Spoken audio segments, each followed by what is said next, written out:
E chegou o momento de falarmos de política. O jornalista Tiago Pereira esteve no Congresso Apronet em Florianópolis e fala sobre os assuntos da semana, como as mudanças de diretrizes no BNDES e os assuntos econômicos debatidos por lá. É isso mesmo, Marcelo. O BNDES suspendeu 9 linhas de crédito ao agronegócio. Olá para você e para a nossa audiência qualificada da Pix TV. Pronamp, Pronaf, dinheiro do Banco Nacional de Desenvolvimento Social que deveriam ir para o agronegócio, infelizmente não vão. É a maior economia do país, o maior PIB brasileiro. Inclusive, nessa semana foi divulgado pelos noticiários do setor que a safra desse ano deve ser uma das maiores. E mesmo assim, o governo parece estar na contramão, não beneficiando o agronegócio com recursos do Banco Nacional, o BNDES, que financia obras de infraestrutura no país e certamente tem linhas de créditos importantes para o segmento, principalmente para o micro e pequeno empresário do segmento ou que trabalha diretamente com o agronegócio. A notícia vem praticamente 2 semanas após o presidente Lula anunciar que o banco voltará a financiar obras no exterior. A gente já sabe, o histórico mostra que durante os governos do PT, a maioria das obras, ou quase todas, foram para países com ditaduras e também países com ideologias de esquerda. Eu já falei sobre isso aqui no Comentário Político em outras edições do Pix Notícias e trago agora mais um dos casos onde o dinheiro foi emprestado aos países e houve calote, ou seja, não houve o pagamento. É o caso de um aeroporto em Moçambique, praticamente um aeroporto fantasma, que tem apenas 2 voos por semana. A previsão lá no projeto era de um número de mais de 50 milhões de pessoas passando pelo local durante um ano e o número é bem inferior. Na verdade, a história mostra que não há critérios, já que falam que essas obras são importantes para desenvolvimento nesses países, e a gente vê aqui um caso de uma obra de, atualizando para a moeda atual, mais de 404 milhões de reais, que não houve nenhum critério, tanto técnico de investimento, se é necessário a construção desse aeroporto, o que se mostra agora que não foi, porque o movimento é muito baixo, chamam até de aeroporto fantasma, e também a questão de cumprimento das cláusulas contratuais por parte do país africano, que não pagou, praticamente deu um calote no governo brasileiro. O pagamento dessa dívida atualizada, como eu falei, de 404 milhões de reais, foi pelo Fundo Garantidor, ou seja, mais uma vez o governo brasileiro teve que cumprir esse pagamento, esse rombo nas contas do BNDES, até mesmo para não impactar nas ações de governo, principalmente na questão de exportação. Eu trago isso porque muito se fala que esses empréstimos do BNDES não são recursos que vão ser pagos pelos países, e sim fomentar a indústria nacional, até mesmo na geração de emprego. Isso é verdade.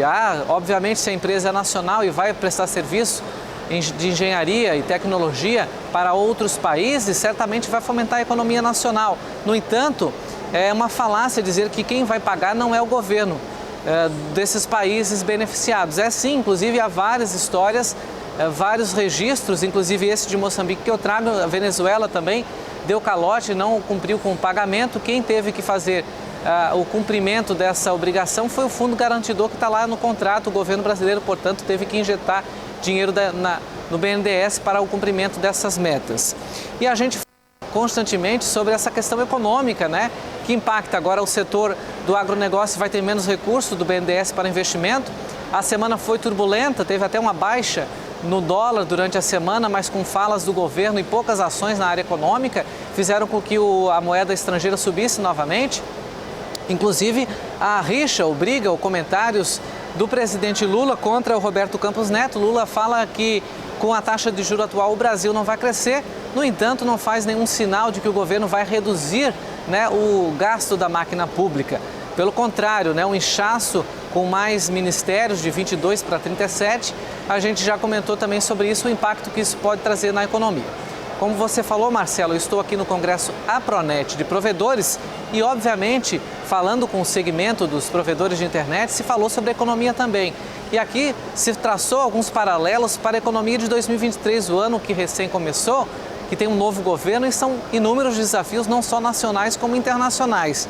E um dos painelistas, especialistas na área da economia, o Fernando Lavissati, que é da Vence Partners, ele falou sobre essa questão dos gastos do governo e o impacto que isso tem na questão da inflação e também na taxa de juros. Vamos ouvir. A questão dos gastos, né, e a PEC que foi colocada, eu acho que até independente de qual governo fosse eleito ia ser necessária, porque você ia precisar manter o auxílio no nível dos últimos que foram dados, tá? Eu acho que o que o mercado meio que ficou um pouco mais assustado foi a velocidade com que isso foi discutido e foi feito, que foi no final do governo passado, e a questão que é a mais importante até, que é da onde que os recursos para fazerem frente a esses gastos vão ser obtidos, né? O mercado espera que seja através de redução de despesa, só que provavelmente está indo para o outro lado, que é através de aumento de imposto. Né? Então, assim, muito pouco redução de despesa, mais aumento de imposto. E aí isso piora um pouco, né? Porque quando o governo taxa mais as empresas para obter esse imposto para financiar esse gasto, no nível de investimento da iniciativa privada reduz. Então, se hoje a iniciativa privada está investindo 19% do PIB, provavelmente esse número vai vir para 15%.